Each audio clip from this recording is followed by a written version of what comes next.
की global markets की बात करते हैं तो बाजार तो खैर बहुत हद तक प्राइसिंग कर चुका है, चाहे इन्फ्लेशन डेटा कैसा भी आया हो। देखिए यूएस में भी क्या हो रहा है ना प्रियंका, ग्लोबल, हम यूएस की जगह ना पूरे ग्लोबल मार्केट की बात करें, पूरे ग्लोबल में माहौल बहुत सपोर्टिव है इस समय।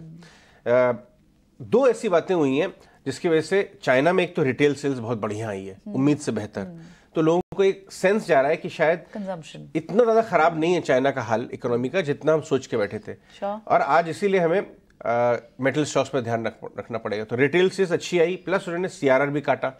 तो एक तरफ तो रेगुलेटरी पुश हाथ लगा दिया उन्होंने, हथेली लगा दी, दूसरी तरफ आपके रिटेल सेल्स, तो लोगों को खुशी मिल रही है।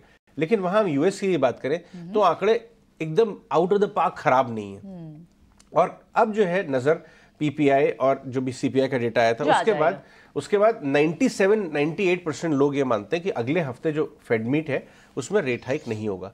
तो ये जो है, और आपको देखिए आर्म आईपीओ लिस्ट हुआ प्रीमियम पे, उसके बाद भी फॉलो अप बाइंग, तो टेक्नोलॉजी स्टॉक्स में बाइंग आ गई।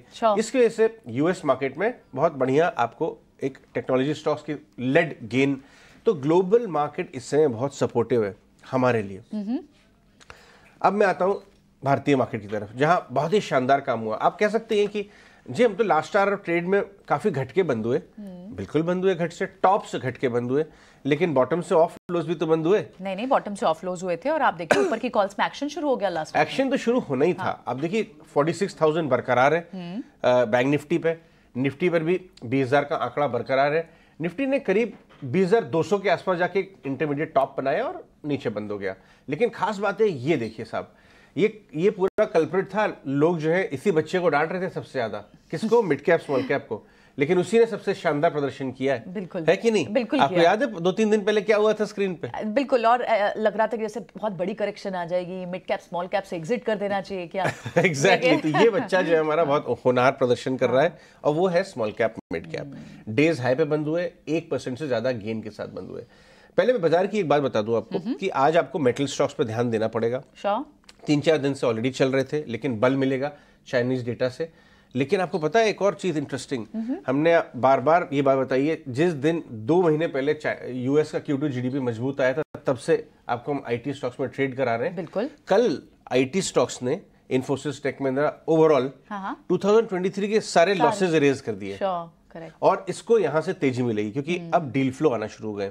और गार्टनर से लेके कई लोगों ने आके ये बात बताया कि साहब विजिबिलिटी डील्स की वापस आ रही है, लेकिन भाव नहीं आएगा वो वापस। आपको 1130 का लो इन्फोसिस का 1500 के ऊपर है। इनफैक्ट नंबर्स भी बेटर आएंगे शायद Q2 में, इस तरह की भी एक्सपेक्टेशन आईटी स्पेस। जी हाँ, बट इस बार ना लोग सुनना चाहेंगे टीसीएस से कि पिछली बार तो आपने ये बोला था, क्या आपका व्यू बदला? तो ये वाली बात है। इसके अलावा आप देखिए mid cap small cap lenders में भयंकर बाइंग हो रही है। तो 2 हिस्से मैं अपने व्यूअर्स को बताना चाहूंगा, इससे पहले डिब्बी पे जाएं, कि जो मिड कैप सेंट्रिक लेंडर्स हैं, और मैं इस बार एनबीएफसी और नॉन एनबीएफसी का कोई मिक्स नहीं कर रहा हूं, जहां भी मिड कैप लेंडर्स हैं, LIC हाउसिंग, PNB हाउसिंग, आपका RBL Bank, Bank of India, Union Bank, mid tier PSU banks और दूसरे PSU लेंडर्स, सब में बहुत अच्छी डिलीवरी बेस्ड बाइंग हो रही है। वहां पे आप नजर रखिए, mid cap small cap lenders, चाहे बैंक हो चाहे एनबीएफसी हो, बट वहां बना के रखिए। तो दूसरा, आपको स्मॉल कैप में इंजीनियरिंग स्टॉक्स में वापस से जबरदस्त बाइंग शुरू हो गई है।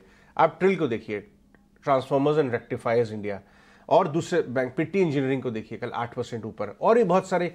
तो ये मिड स्मॉल इंजीनियरिंग स्टॉक्स हैं, और दूसरा मिड कैप लेंडर्स हैं।